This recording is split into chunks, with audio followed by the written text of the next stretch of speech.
नमस्कार दोस्तों, स्वागत है आपका मेरे चैनल गुरु अमृत कहानियाँ पर। आज हम आपके लिए एकादशी व्रत की कथा लेकर आए हैं। अगर आप इस चैनल पर नए हैं तो चैनल को लाइक, शेयर एंड सब्सक्राइब जरूर करें।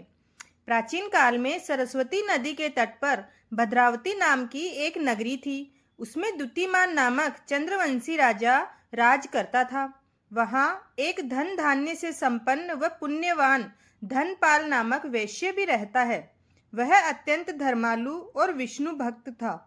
उसने नगर में अनेक भोजनालय, प्याऊ, कुएं, सरोवर, धर्मशाला आदि बनवाए थे। सड़कों पर आम, जामुन आदि के वृक्ष भी लगवाए थे। उसके 5 पुत्र थे: सुमना, सद्बुद्धि, मेधावी, सुकति और धृष्ट बुद्धि। इनमें से 5वां पुत्र धृष्ट बुद्धि महापापी था। वह पितृ आदि को नहीं मानता था। वह वेश्या, दुराचारी मनुष्यों की संगति में रहकर जुआ खेलता था और पर स्त्री के साथ भोग विलास करता था तथा मांस मंदिरा का सेवन करता था। इसी प्रकार अनेक प्रकार के कुकर्मों में वह पिता के धन को नष्ट करता रहता था। इन्हीं कारणों से त्रस्त होकर पिता ने उसे घर से निकाल दिया था। घर से बाहर निकलने के बाद वह अपने गहने, कपड़े बेचकर अपना निर्वाह करने लगा।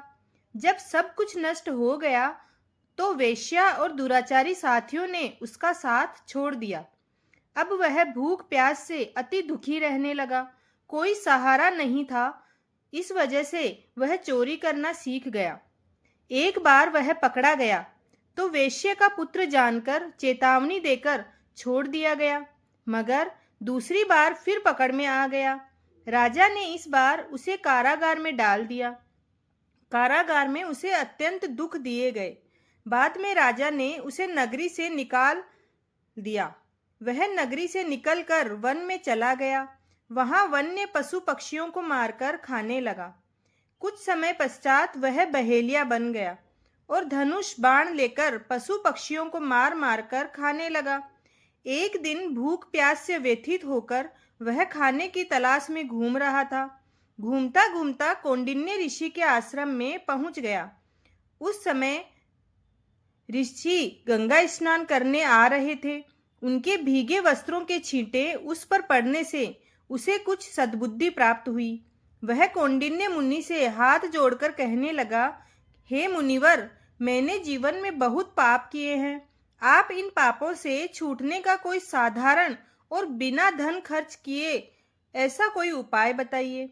उसके दीन वचन सुनकर मुनि प्रसन्न होकर कहे कि तुम मोहिनी नामक एकादशी का व्रत करो, इससे समस्त पाप नष्ट हो जाएंगे। मुनि के वचन सुनकर वह अत्यंत प्रसन्न हुआ और उनके द्वारा बताई गई विधि के अनुसार व्रत किया। हे भगवान, इस व्रत के प्रभाव से उसके सब पाप नष्ट हो गए और अंत में वह गरुड़ पर बैठकर विष्णु लोक को गया। इस व्रत से माया, मोह आदि समस्त बंधन नष्ट हो जाते हैं। संसार में इस व्रत से श्रेष्ठ कोई व्रत नहीं है। इसके महात्म्य को पढ़ने से अथवा सुनने से ही 1000 गोदान का फल प्राप्त हो जाता है। एकादशी का व्रत 10वीं तिथि की रात्रि से प्रारंभ हो जाता है। व्रत करने वाले साधक को चाहिए कि वह 10वीं तिथि के दिन सात्विक भोजन करें। भोग विलास की भावना त्याग कर भगवान विष्णु का स्मरण करें।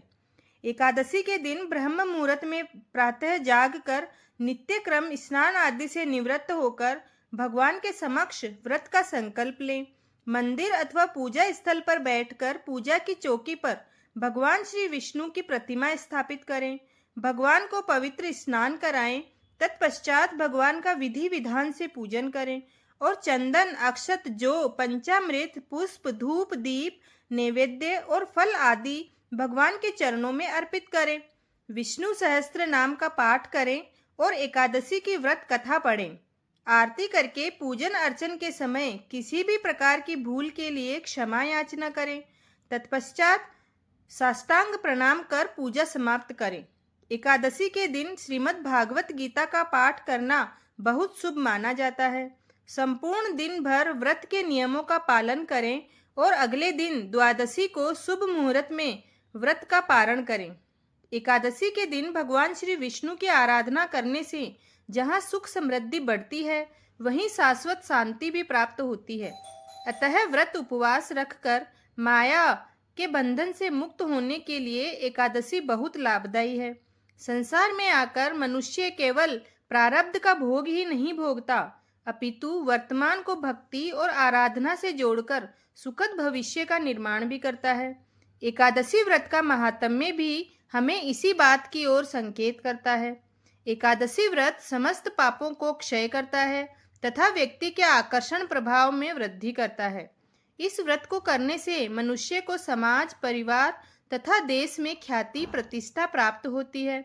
एकादशी व्रत के प्रभाव से मनुष्य को मृत्यु के बाद मिलने वाली नरक की यातनाओं से छुटकारा मिलता है। एकादशी व्रत परम सात्विकता और आचरण की शुद्धि का व्रत होता है। अतः हमें अपने जीवन काल में धर्माकुल आचरण करते हुए मोक्ष प्राप्ति का मार्ग अवश्य ढूंढना चाहिए।